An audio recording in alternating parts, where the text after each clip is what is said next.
आइए अब हम मानव में भ्रूणीय अवस्थाओं के सारांश का अध्ययन कर लेते हैं। जैसा कि हमें पता है, मानव में सगर्भता का काल लगभग 9 महीने का होता है। यानी जो गर्भकाल होता है वो लगभग 9 महीने का होता है। इस 9 महीने यानी 270 दिन के जो समय अवधि है, इसे हम किस प्रकार से दर्शा सकते हैं?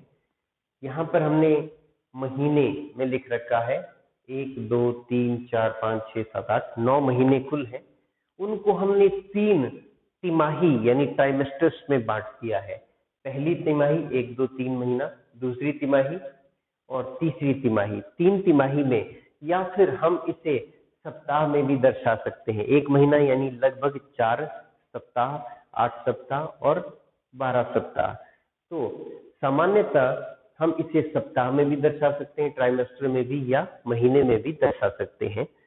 अब यहाँ पर हम एनसीईआरटी की पुस्तक के आधार पर ये देखेंगे कि इन्होंने कुछ जो है वो अवस्थाओं के बारे में कुछ जो है वो दिया है।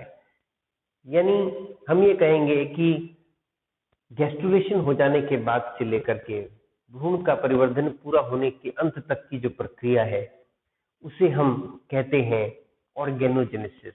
यानी उसमें बहुत सारे अलग अलग ऑर्गन्स का निर्माण होता है।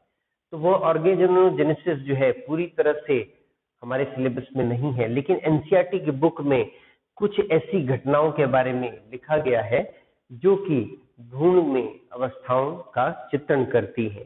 जैसे कि बहुत इंपॉर्टेंट क्वेश्चन है, पहले महीने के अंत तक भ्रूण का हृदय विकसित हो जाता है। यानी मानव भ्रूण में पहले महीने के अंत तक, या हम कहेंगे 4 हफ्ते के अंत तक क्या हो जाता है? हृदय विकसित हो जाता है। तो हृदय जो सामान्य हृदय है उतनी उस तरह से नहीं होता। एक बहुत साधारण सा क्या होता है, एक जो है वो ट्यूब लाइक स्ट्रक्चर होता है, जिसमें धीरे धीरे क्या होता है, पल्सेशन शुरू हो जाती है। यानी उसमें हृदय गति शुरू हो जाती है, वो धीरे धीरे गति करना शुरू कर देता है। और यह कब होता है? पहले महीने के अंत तक जो है वो हो जाता है। तो यदि आपसे पूछा जाए कि मानव के भ्रूणीय विकास के दौरान सबसे पहले बनने वाला अंग कौन सा है, तो आंसर क्या होगा? हृदय सबसे पहले बनता है। फिर दूसरे माह के अंत तक भ्रूण के पाद तथा अंगुलियां विकसित हो जाती हैं, यानी फोरलिम और हाइंडलिम, अग्रपाद तथा पश्चपाद तथा उनकी अंगुलियां अच्छी तरह से विकसित हो जाती हैं। तीसरे पहली तिमाही के अंत, यानी ये तीसरे माह की बात कर रहे हैं, पहली तिमाही के अंत तक लगभग सभी प्रमुख अंग तंत्रों की रचना हो जाती है। यानी नर्वस सिस्टम का डेवलपमेंट धीरे धीरे शुरू हो जाता है। इसके साथ साथ मस्कुलर सिस्टम, बाकी सारे डाइजेस्टिव सिस्टम, इन सभी का निर्माण धीरे धीरे शुरू हो जाता है। चौथे महीने में क्या होता है इसके बारे में एनसीईआरटी में नहीं दिया गया है, लेकिन चौथे महीने में बहुत ही क्या होती है, तीव्र ग्रोथ यानी तीव्र वृद्धि की अवस्था होती है। इसमें बहुत सारी चीजें बनती हैं, बहुत ज्यादा परिवर्तन यहाँ पर होता है। 5वें महीने के बारे में बताया गया है कि गर्भ के पहली गतिशीलता और सिर पर बालों का आना कौन से महीने में सामान्यतः देखा जाता है? 5वें महीने में। यानी 5वें महीने से पहले जो गर्भ है यानी भ्रूण है वह गतिशील नहीं होता है। पहली मूवमेंट जब वो करता है, वो कब करता है, कब महसूस होती है माता को? वह 5वें महीने में शुरू होती है।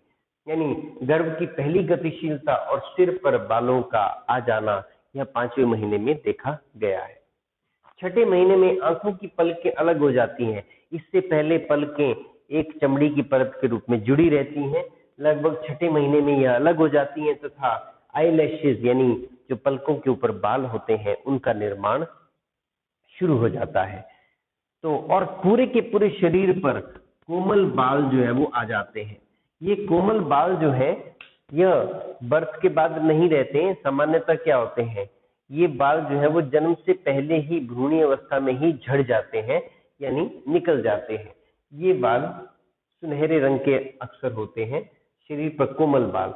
7वें और 8वें महीने के बारे में एनसीईआरटी में कुछ भी चर्चा नहीं की गई है, लेकिन जाहिर है इसमें भी क्या होती है, तीव्र वृद्धि होगी और 9 महीने के गर्भ पूर्ण रूप से विकसित हो जाता है तथा प्रसव के लिए पूरी तरह से तैयार हो जाता है।